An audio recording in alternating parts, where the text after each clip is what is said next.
Alors, est-ce que vous tracez les actions que vous menez sur les données à caractère personnel que vous traitez? Ça fait partie des obligations de sécurité qui sont importantes à mettre en place et qui sont importantes en pratique. Pourquoi? Parce que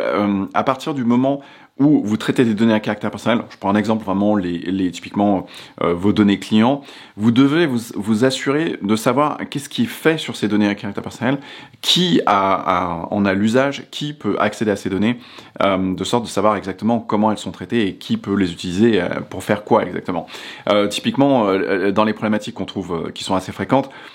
et dans les risques que l'on trouve dans le traitement des données personnelles, c'est le fait par exemple qu'un employé puisse prendre sur une clé USB, faire un extract de toutes les données à caractère personnel de tous vos clients par exemple, et puis partir avec sans aucun contrôle. Et voilà, donc ça peut poser vraiment des questions qui sont absolument cruciales, à la fois en termes de sécurité pour l'entreprise elle-même, à savoir pour l'organisation qui traite les données, mais également ensuite ce qui est fait de ces données à caractère personnel.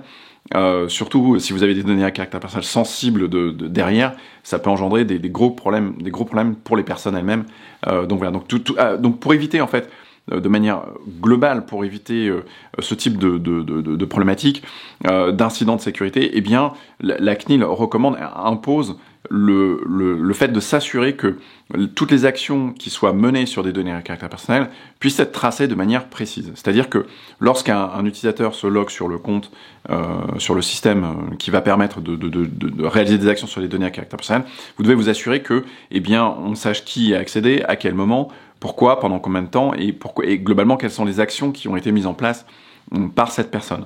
Alors, ça peut paraître, le truc c'est que ça peut paraître complètement contre-intuitif, puisqu'on peut se dire, attendez, d'un autre côté, le règlement européen est là pour protéger les données à caractère personnel, et donc le fait de tracer ces données, ça va générer des traces, ça va générer tout un tas de journaux, de fichiers de journalisation, etc., etc., et donc potentiellement c'est plus de traitement de données à caractère personnel que si on essayait de ne pas mettre en place ces traitements. Oui, c'est vrai, mais d'un autre côté, c'est la seule manière dont on va pouvoir s'assurer de savoir qui a fait quoi sur les données. Et donc ça, c'est un élément qui est quand même essentiel pour s'assurer de respecter l'ensemble des dispositions relatives à la sécurité informatique, article 32 et suivant du RGPD. Donc ça, c'est vraiment des points qu'il faut absolument mettre en place. Et si vous avez un incident de sécurité, si vous avez une violation de données à caractère personnel que vous êtes tenu de notifier à la CNIL, à un moment donné ou à un autre, on va regarder, on va vous demander voilà qui a fait quoi sur les données, quels sont le nombre de personnes qui sont connectées, qui avait accès à ces données à caractère personnel, de sorte d'être en capacité de retracer toutes les étapes de cet incident. Donc voilà, ça fait partie des recommandations de la CNIL. Donc assurez-vous vraiment de lister globalement tous les traitements que vous avez. Ça, si vous avez un registre, ça devrait être relativement bien fait. Et puis à partir de là, de s'assurer voilà sur chaque traitement, de voir quel est le niveau de traçabilité que vous avez mis en place, de sorte de vous dire ok voilà, là on sait globalement, on est en mesure de déterminer qui fait quoi sur les données, ou là on n'a aucune idée, et donc là vous savez que c'est un sujet pour vous sur lequel il va falloir travailler parce que la sécurité sera